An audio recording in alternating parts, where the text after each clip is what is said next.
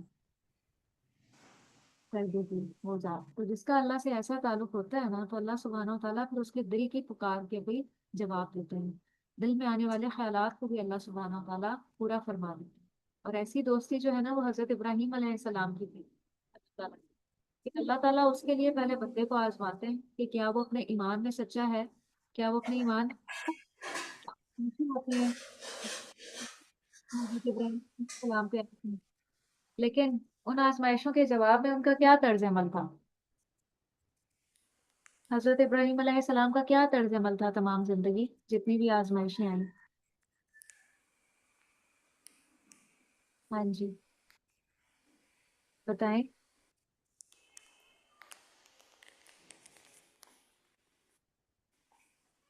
جی mister سمینا۔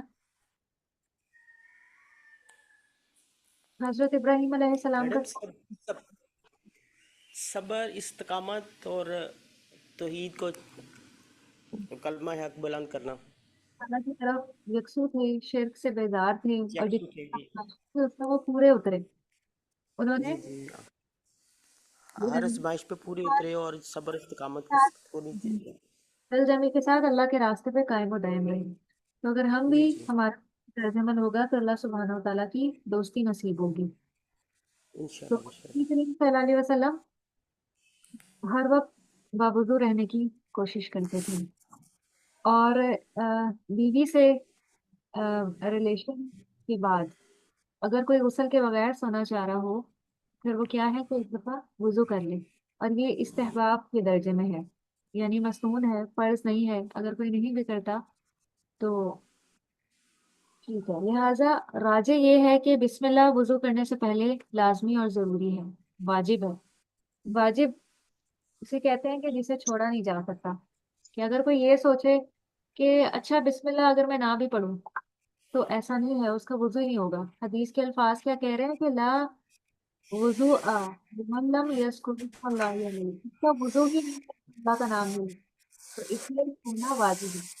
لیکن اگر کوئی پڑھنا بھول کے اگر کوئی- آپ کہیں گے استعمال لیجیے، اگر کوئی بھول ہے تو اس صورت میں بھی وضو ہو جاتا ہے۔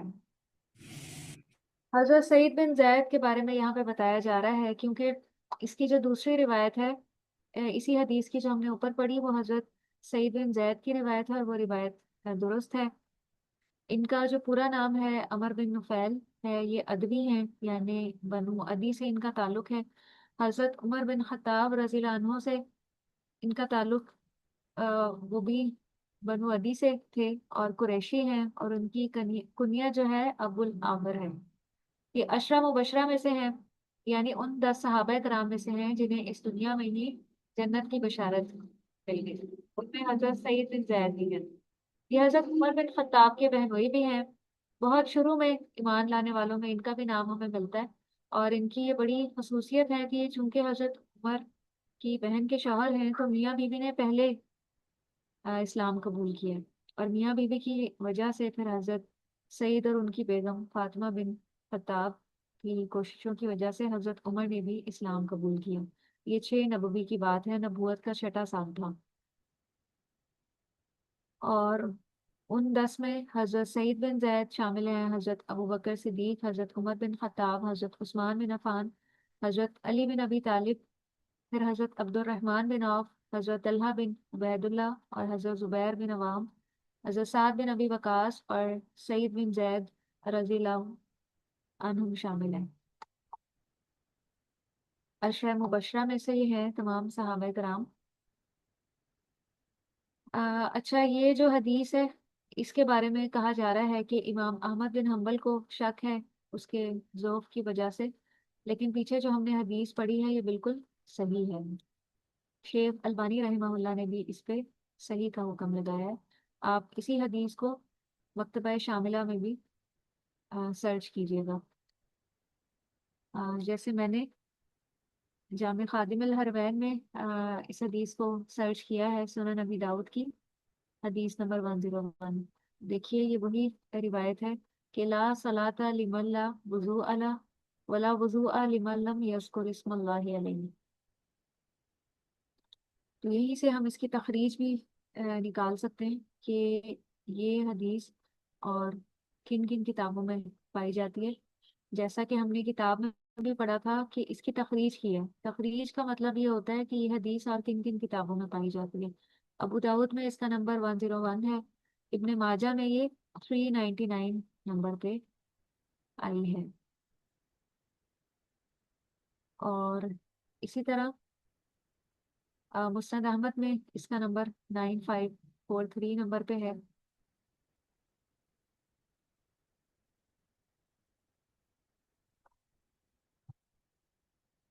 یہ حدیث جو ہے بالکل صحیح ہے۔ یہ حدیث 9 صحابہ سے مروی ہے۔ سنن ابی داؤد میں اس کا نمبر 101 ہے، جیسا کہ میں نے ابھی آپ کو جامع خادم الحرمین میں دکھائی اس حدیث کی تخریج۔ اور حضرت ابو سعید خدری سے روایت ہوئی ہے، ابن ماجہ میں اس کا حدیث نمبر 397 ہے۔ یہ حسن درجے کی حدیث ہے۔ حسن درجے کی حدیث بھی صحیح درجے کی حدیث ہوتی ہے، یعنی وہ قابل حجت ہوتی ہے اور قابل عمل ہوتی ہے۔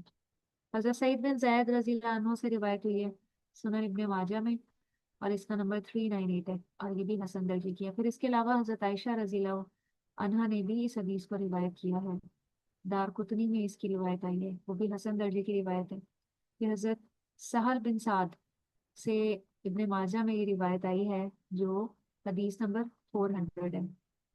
ابو صبرہ سے بھی یہ روایت آئی ہے، حسن درجے کی روایت ہے، اور کچھ اور روایات بھی ہمیں یہاں پہ ملتی ہیں، یعنی 9 صحابہ کرام نے یہ حدیث روایت کی ہے۔ پھر نسائی میں ایک حدیث ہے، حضرت انس بن مالک سے روایت ہے کہ بسم اللہ سے وضو کرو۔ نبی کریم صلی اللہ علیہ وسلم نے، مسند احمد کی حدیث ہے، اس میں نبی کریم صلی اللہ علیہ وسلم سے عملی طور پہ بھی ہمیں یہ ملتا ہے کہ آپ نے اپنا ہاتھ پانی کے برتن میں رکھا، پھر فرمایا کہ بسم اللہ، اچھی طرح وضو کرو، یعنی آپ نے بسم اللہ پڑھا۔ تو اس شخص کا وضو ہی نہیں جو اللہ کا نام ذکر نہیں کرتا۔ تو وضو سے پہلے بسم اللہ کا پڑھنا، یہ کس درجے کا ہے پھر؟ مسنون ہے یا واجب ہے؟ جی بتائیں، آپ کو کیا سمجھ آ رہا ہے اب تک کا جو ہم نے پڑھا ہے اس سے احادیث کی روشنی میں؟ وضو سے پہلے بسم اللہ پڑھنا استحباب کے درجے میں ہے یا واجب ہے؟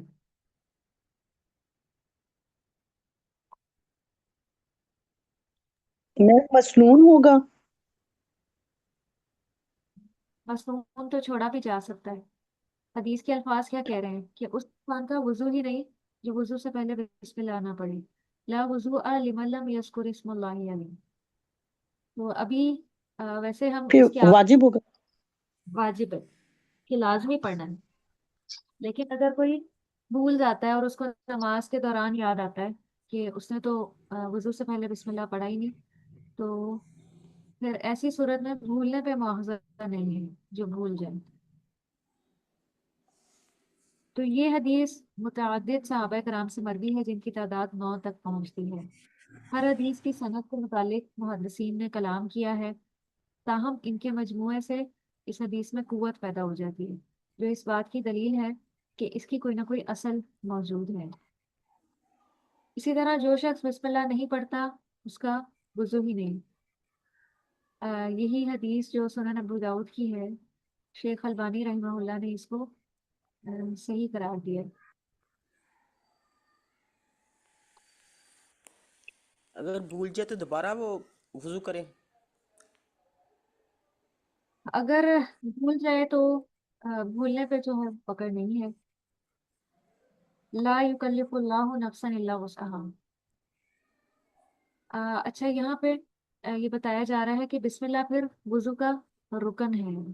رکن وہ چیز ہوتی ہے جو لازم اور ضروری ہوتی ہے. تو جو جمہور علماء کرام ہیں، جن میں آ، شیخ البانی رحمہ اللہ، ابن کثیر، منذری اور ابن قیم، امام الجوزی، صنعانی، شاہ ولی اللہ عبد الرحمن مبارک پوری، نواب صدیق حسن خان کنوجی، اور ان سب نے اس حدیث کو صحیح کہا ہے جو ہم نے شروع میں پڑھی، کہ اس شخص کا وضو ہی نہیں جو وضو سے پہلے بسم اللہ نہیں پڑھتا. تو محدثین کی اکثریت جو ہے اس کے وجوب پر استدلال کرتی ہے کہ وضو سے پہلے بسم اللہ پڑھنا واجب ہے. امام ابو داود نے اپنے استاد امام احمد بن حنبل سے پوچھا کہ اگر کوئی بسم اللہ بھول جائے تو آپ نے جواب دیا، مجھے امید ہے کہ اس پہ کوئی حرج یعنی کوئی چیز واجب نہ ہوگی. تو ان تمام کے تمام امام ابن حجر اسقلانی نے، امام ابن حجر اسقلانی کون ہے بتائیں؟ جی، امام ابن حجر اسقلانی کون ہے؟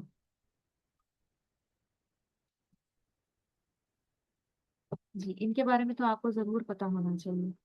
یہ جو آپ کے سامنے مذکرہ ہے یہ کتاب میم، کتاب یہ جو ہم پڑھ رہے ہیں یہ نہیں کی نہیں ہے، جی انہی کی کتاب کا یہ وہ ہے نا شارٹ ورژن. جی شارٹ ورژن ہے. اور ان کی کتاب کا کیا نام ہے؟ امام ابن حجر اسقلانی کی، جس میں سے یہ آپ کے مذکرے کی احادیث لی گئی ہیں. میم وہ جو بلوغ المرام. جی شاباش، بلوغ المرام ہے اس کتاب کا نام. اس لیے یہاں پہ لکھا گیا ہے کہ امام ابن حجر اسقلانی جو اس کتاب کے مصنف ہیں، ان تمام احادیث کا مجموعہ، آم، وہ بھی یہ کہتے ہیں کہ یہ جو 9 صحابہ کرام سے مروی یہ حدیث ہے، یہ تکفیر تک پہنچ جاتی ہے.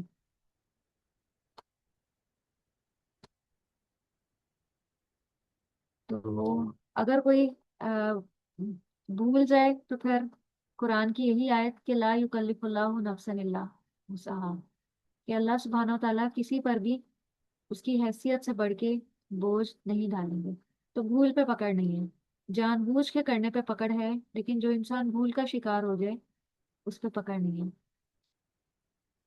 تو نماز میں بھی دیکھیں کہ بسا اوقات انسان بھول کا شکار ہو جاتا ہے، شیطان دل میں وسوسہ ڈالتا ہے اور بھول جاتا ہے کہ کتنی رکعتیں پڑھی ہیں. تو اس کے لیے پھر سجدہ صاحب بتا دیا گیا ہے کہ اس سے جو ہے وہ کفایت ہو جاتی ہے اس بھول کی.